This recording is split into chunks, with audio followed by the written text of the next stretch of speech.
Are you sitting in a space where you are struggling with anxiety? Do you feel like a prisoner to the cycles of depression? Do you feel stuck in your life and feel frustrated and lost, but yet you know there is so much more on the other side of this mental breakdown? I want to hold your hand through this therapeutic life healing journey. I will help you navigate emotional healing, spiritual growth, and taking action so you can align your mind, body, and spirit to completely transforming your life. You are worthy of the life of your dreams, of stepping into your power and experiencing your breakdown as your breakthrough. Hey, I'm Adit. I'm a therapist, a mindset coach, and I want to partner with you so we can heal your life together.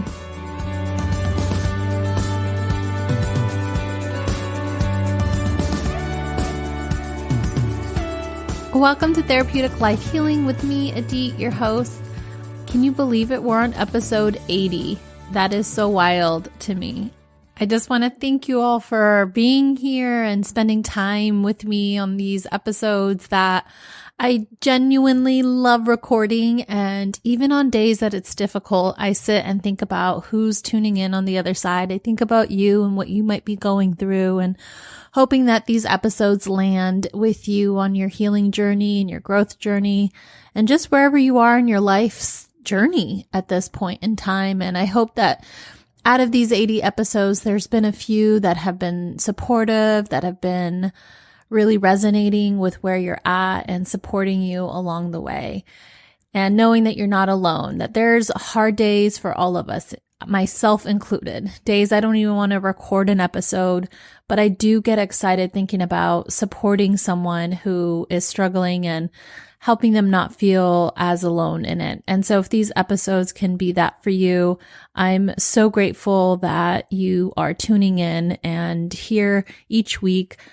If you are new, welcome. I hope that you take a moment to browse around. There's 80 episodes to listen to and binge on, so have fun with it.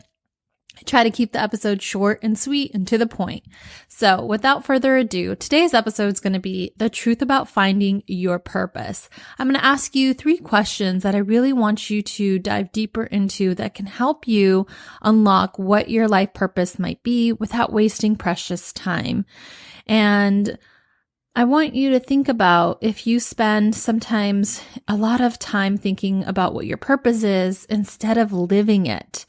Do you notice that instead of thriving, you feel overwhelmed? You might feel discouraged. You might feel even stuck. And we're all, at the end of the day, I think, struggling at times with this question at some point. And if not once, multiple times throughout our lifetime. And it's common. It's normal. Nothing is wrong with you. I think this can be an inspiring episode to reconnect to your life's purpose. So stay tuned. Maybe go for a walk, curl up on the couch, grab a notebook if you want to write some things down that stick out to you. There's no right or wrong way to tune in. It's really connecting to your inner voice and seeing what you need in this time. A couple thoughts before we dive into the questions. I really think that when we struggle with finding our purpose, it's not that we're looking for it, but rather how we're spending our time and if it's meaningful, if it feels fulfilling, if it feels intentional. Because it's a big ask to say, what's my life purpose? And then feel like you have to stick to one thing or one way of living that purpose out. So I think what can be helpful is releasing yourself from this pressure to find out what this purpose is. Or if you feel like you knew at some point, but now you're feeling like you're in crisis because you don't know what it is. Maybe you're in the middle of a career change. Maybe you're questioning what you're doing with your life and wanting to make a difference in the world, but you don't know how, or whatever you're struggling with that's connected to purpose. I really want you to actually think about how you spend your time. And if it feels meaningful, if it feels fulfilling, if it feels intentional, likely, if the answer is no, that's likely why you're struggling with your purpose. And so there's ways that that is connected. And if you are in a place where you need additional support, maybe some more personalized uncovering of what that might be, feel free to reach out to me via email at hello@aditc.com. It's also in the show notes. And we can have a breakthrough session together virtually to uncover what that might be, where you might feel stuck, and create a roadmap of what to do so that you can feel like you can know what the next step is for you to take.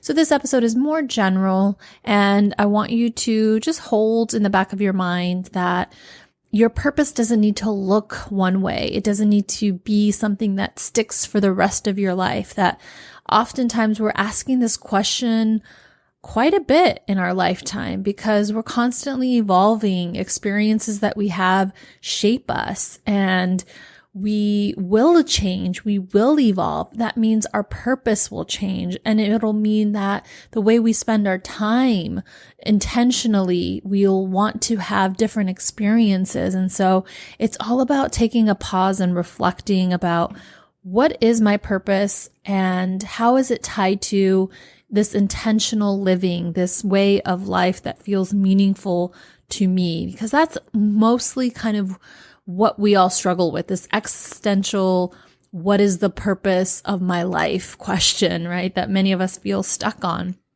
And some days my purpose is to see the sunset and to just slow down and to enjoy a cup of coffee in the morning and to just breathe and to feel my breath, because that is the only thing that we all have that will stay with us for the rest of our lives is our breath. Everything else in our life can change. Our, hair color can change. Our body can change. The people in our life change. Where we live can change. But our breath, it will be with us. And so even spending time nurturing it, noticing when it feels stressed or feels shallow, or when it feels calm and when it feels at peace. Our breath is so powerful. So I want you to even think about those things being tied to your purpose and living this intentional, meaningful life and connecting with the present moment. So with that, let's dive into the first question. Number 1, what is your life's purpose and how it affects your way of living? The idea that we were born for some higher purpose and it's our life's mission to find it, it can also create this consequence of not finding your purpose, and it may lead to dissatisfaction, this absence of inner peace, and a sense of not being fully in sync with your inner self, not fully aligned. And the benefit of finding your life's purpose will make it clear what is important and what is less important to you. And this ties back to what I was saying earlier, is your purpose being replaced even thinking about intention and how you're spending your time and what brings you joy. So if you're feeling like, what is my life's purpose and how is it affecting the way I'm living? Think about what is bringing you joy, what isn't bringing you joy. How is chasing this future purpose that you're not sure of what it is actually affecting how you show up in your day-to-day?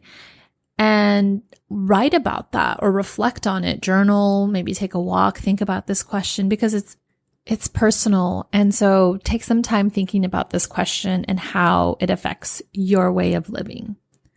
Question two is, what are some of the questions you are asking of yourself that are leading you in discovering or figuring out your life's purpose, or what brings you meaning and joy and fulfillment in life? What are some of the questions you're asking yourself? Well, you might be someone who is saying, I'm not asking myself any questions. Or maybe I'm someone who's asking too many questions and it's overwhelming me, and I'm getting really frantic about and anxious about what I'm supposed to be doing because I can't figure it out. So I'm going to give you some questions that either way that might be helpful to you. So thinking about, what are some things that you're willing to take action on and tolerate the discomfort in the meantime, right? So for example, I really want to make an impact in the world and I want to reach more people. So I was willing to take this risk in creating this podcast, even though it is actually very terrifying for me to be seen and to put myself out there. So I had to tolerate the discomfort of being seen and putting myself out there. And over time, that distress tolerance of, being uncomfortable with that, over time with practice grew. So I can tolerate the discomfort. Doesn't mean it's gone away. I still feel uncomfortable, and yet it's still meaningful enough and purposeful for me that this is my purpose. For as long as I feel connected to this is important for me to show up and move past the discomfort. Even times when I feel like I'm an imposter, or what's the point, and who's tuning in? Does anyone even care? Like, these are thoughts that I have. And so thinking about for yourself, what are the things you're willing to take action on towards something that maybe is exciting to you, interesting to you, could be fun, but you're unsure, but just take action on it and see what you can tolerate in terms of discomfort. So these are ways that you can kind of lead and finding your purpose, asking yourself these questions. Some other thoughts and questions around this would be, what is that thing that you used to love as a child that you unintentionally either forgot or stopped because adulting, we all have responsibilities now and more than we did when we were a child. So through adulthood, what have you lost that you loved as a child? And maybe that's going to lead you to what you want to do next. Some of my clients, they loved painting. They loved just crafting and creating. And then they lost that because of time or whatever else. Perfectionism got in the way and wanting things to look perfect in art. And when you can release some of that and tap back into these things as a child you once loved, maybe that will lead you to your purpose. Or maybe it'll just create this fun time where you feel intentional and present in the moment of your life. And that is meaningful and that is fulfilling. Some other questions to uncover, maybe what your purpose is at this time is, what is it that you've dreamed of doing and you have the skills behind it, but maybe you're making excuses because you have this fear of being seen or embarrassed or imposter syndrome, and you've put this dream aside and you have the skills, or you downplay your skills. But what is that dream? What are those skills that you have? And if you can think about what those things might be for you and write and just journal about that. And what about something outside of yourself? What problem do you really care about in the world, in your community, that's larger than you, that you frankly give a shit about, and you want to go and work on that problem to solve it, to work on making it better? We all have different passions, right? Some of us might be passionate about the environment. Others are driven by social justice movements. So think about what that is for you. It could be something in education, housing. I mean, there's no lack of problems in the world. So find your one thing that might be what you're really excited to work on that's bigger than yourself at this time, and see what comes up. And thinking about without restrictions, without limitations, taking yourself out of this box of perfectionism or what's the first step and I feel stuck. Release those things and think about how you actually want to spend your time. And more importantly, how do you want to be remembered?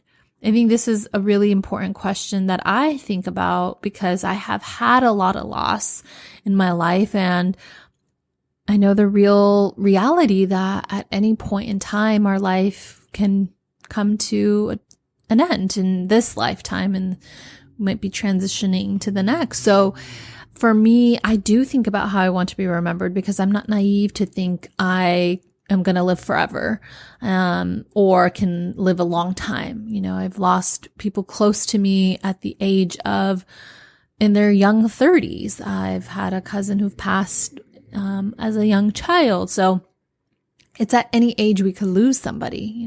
My dad passed in his more elderly years. So it doesn't matter the age. It matters more how you want to be remembered. If you feel like you can go there, I even would say writing your eulogy and then live your life backwards.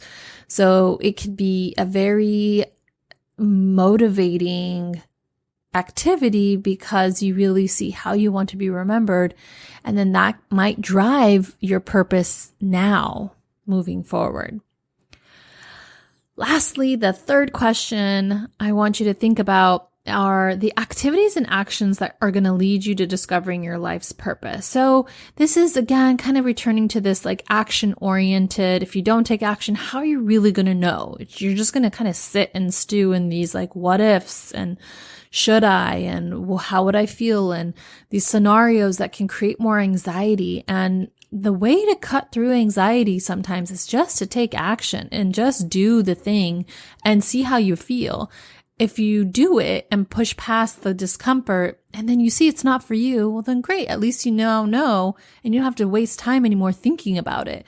I had for a while thought about, YouTube and how do I get my, these messages out there in the world. This is before the podcast. So I just did the thing. I have some videos up early on YouTube and I did it for some time to the point where I knew it wasn't for me. I just didn't like it. It doesn't mean I'll never like it, but it just wasn't for me. But at least I got to know that. And I pivoted after taking action, seeing it wasn't for me, to then doing this podcast. And then this has stuck. And it's been now 2 years and 80 episodes later versus, the few YouTube videos I did.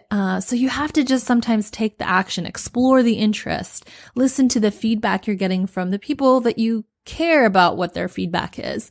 Learn to embrace the failure, the discomfort. I can't even probably stomach watching those YouTube videos now of myself because they were just, it could be really hard.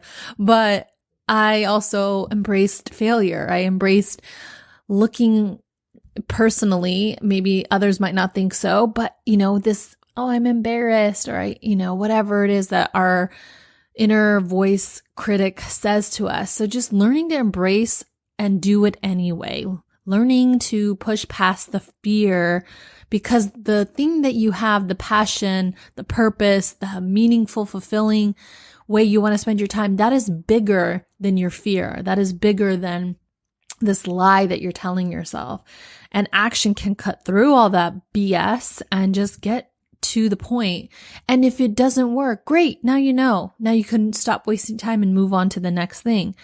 Don't be afraid to start new conversations with new people in that area that you're interested in or maybe thinking about. Talk to them, ask them questions. And now, being online, you can strike up a conversation with new people. It's really exciting in that way to think about how social media can drive new connections and build relationships and discover new passions or interests because of that. And thinking about taking even a moment to evaluate yourself, your emotions, your reaction to different situations, what feels good in your body, what doesn't, and recognizing that it's just all part of the process, that there's no arrival at this like perfect, moment. It's just living your life, fulfilling each moment by moment and feeling that you are at least getting a little bit closer to uncovering what that is for yourself. Recognizing that life is fragile and uncertain, and let that be your fire to take action sooner rather than later. Trying to see the beauty in everything, even if it's not pretty every day, even if it's not perfect, even if it's messy, there's a message, there's a purpose, there's, pain comes from, a lot of artists and a lot of beautiful things in this world have come from a place of pain. And so have they from a place of joy. So don't forget those things, that even in your joyous moments, even in your painful moments, you can still take action and create and discover anyway, even if the fear is there. All right, friends, I hope these questions have helped you a little bit more to uncovering the truth about what your purpose is at this time in this season of your life, giving it permission to evolve, giving it permission to change. And I hope I've made an impact in your day, in your life at this moment in time, because this is my purpose at this season in my life, creating this podcast, hoping that it's connecting and resonating with you on the other end who's tuning in. And if it has, please leave me a comment on how this episode has helped you plan to live a joyful and fulfilled life. I'd love to hear your thoughts, your feedback, any comments. So please go ahead and subscribe if you haven't already. Leave a review. I love reading them. And share this episode with a friend. We definitely all need more positive reminders in this world and messages with each other. So share it with a friend, text it to them. Maybe screenshot this episode and tag me on your social media so I can see that you're tuning in and say hello. Thank you so much for your time. I hope to see you here next week, and I trust that you will discover your life's purpose and live an intentional, fulfilled life. Thank you so much for listening to the Therapeutic Life Healing Podcast. If you found this episode helpful, please take a moment right now and think of one friend you can share your biggest aha moment from this episode. And if you haven't already, please leave me a review. I read each and every single one of them. I know you're someone who values helping others, and by taking these actions, you help me help more people. And as a thank you, I would love to send you my free swirl quiz to help you discover your unique life balance and boundaries. You can access this free quiz by going to aditc.com and signing up. I hope you find the moments of peace throughout your week you so deserve. Be well, friend, and see you next Friday.